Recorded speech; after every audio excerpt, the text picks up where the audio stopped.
Welcome back to Honorable Mentions. I'm Emily Parker. And I'm Gianna Venus. And last week, we reviewed the books that we read in Honors 102. So now we're going to move on to the Renaissance and early modern period. And we're going to be reading some texts from Honors. We're going to be reviewing some texts we read for Honors 201. Yeah, we read some good books there too. I like them a lot. Yeah. We've had a pretty stacked reading list. I'm definitely pleased with some of what we read. My personal favorite was probably The Prince, but of course I'm biased because I did my MOP on it. Yeah. I don't know. That might be the MOP I'm proudest of, because somehow I managed to convince the professors, to let me do a presentation on how Mean Girls in today's cinema use Machiavellian tactics. It was amazing. And I remember I saw it on the Zoom screen and my jaw dropped, but like in a good way. I was like, this girl is so creative, like bringing in Mean Girls and all those other like classic movies that we all watched and like tying it in perfectly. It went so well. Yes. I was definitely very pleased with how that turned out. And so I'm still a fan of Machiavelli's Prince. I don't know, because I had initially read that text back in high school and I went into it expecting to disagree with him a lot and like to tear apart his arguments in class. And I don't know, this is going to make me sound bad, but the more I read him, the more I'm like, oh my goodness, wait, this actually kind of makes sense. No, it's definitely interesting too. Yeah. It's an interesting perspective. I wouldn't say I'm Machiavellian, but I don't know. He definitely has some good points about leadership. Yeah, for sure. I definitely agree with that. And I think the discussions were always really good. Interesting. Yes. I think I really liked, I liked two books. I loved Candide because that was my MOP on it. And it was just so funny. It was a satire. So he just went around Europe and had the most bizarre things happening to him. He was like, okay, next adventure, it was really funny. That I also really loved Merchant of Venice. And I think that's probably my favorite Shakespeare play that I've read, interestingly enough, because I've read like Macbeth and I'm reading Midsummer Night's Dream with Dr. Moretti now in his class for Shakespeare. But like that one just really was so good. I thought it was so clever, especially at the end when Portia, what's her name? I think Portia, the girl, she was like, she twisted the wording on like their whole deal at the end. And she's like, you can take a pound of flesh, but not a drop of blood. I thought that was so clever and just really well done. Yeah. I like that one a lot. And obviously Dr. Moretti is like an expert on Shakespeare. So anything he says on Shakespeare, I take his word for it, Yeah. It definitely was very interesting to have that text taught by him in Honors 201. I don't think we covered that one when I took his standard Shakespeare course, Major Works of Shakespeare. So I was glad that we got to read it in Honors 201. No, for sure. Another one we read that I really liked, that was, I wish we had spent a little more time on, or we got to read a little bit more of, but we read this text by Sor Juana Inez de la Cruz. And I ended up doing my final paper on it because I just thought she was so cool. And I really liked what she had to say. And I kind of wish maybe we had gotten to read a little bit more, but we already read a lot that semester. So like, if that's my only qualm, then. I really like that as well, too. I think that she had a very strong voice compared to like, the priests and other men that were dominating in her field. And she definitely made a statement. And I wrote my final paper about that as well. So one that I got the writing award, I believe, for. And it was just, I wrote about that one and Tragedy of Miriam and how like females demonstrate their agendas in like different ways. So it was just really inspiring to see a woman being able to do that in a patriarchal culture. Speaking of, the Tragedy of Miriam was also very good. I really liked that one as well. Like I remember when I was reading it, I like to read in the car. I don't know why, but I'm like, obviously I'm not the one driving. Yeah. But like when somebody else is driving, I really like reading in the car.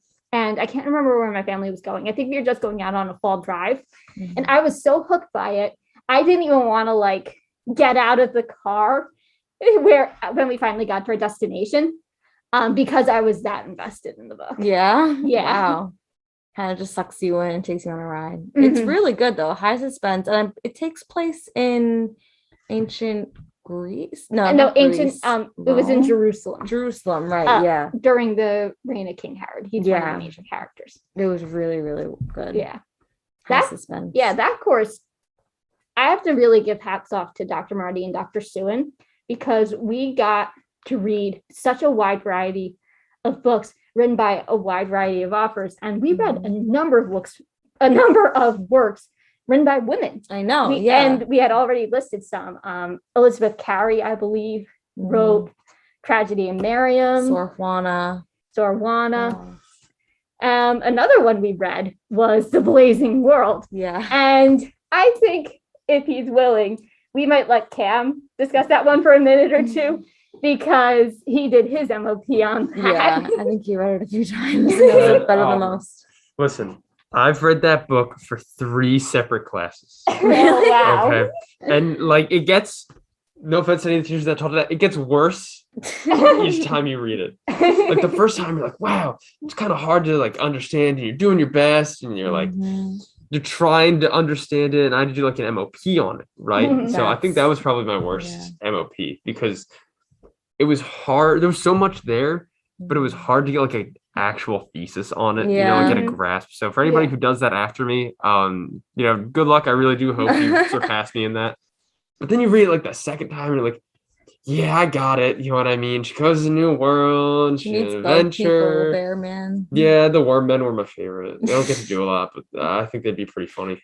Yeah, and then there's like the whole like the soul stuff, because it's like a pseudo-scientific world where there's like science, but there's also like magic, and then she comes back, defends her homeland, and naturally, what have you. And then the third time, you're just like, all right. Am I wrong, or did you do the cartoons? That was for a different one. Oh, okay. I'll talk about that one next class. Yeah, that was up ahead. That one was good too. But your MOPs are always good. I feel like you're like my first time watching your MOP. I think it was in 102, but even in like 201, you're like basically a teacher. You're like so dynamic and charismatic when you're teaching the class. It's awesome. Thank you. I don't consider myself one, but that's high praise coming from you guys. I really Of course. Sorry, I dropped my phone earlier. That was me in the background. But yeah, what else did we read that you liked? Well, the first work we read was Utopia, which was not what I was expecting, because I had heard so much about it.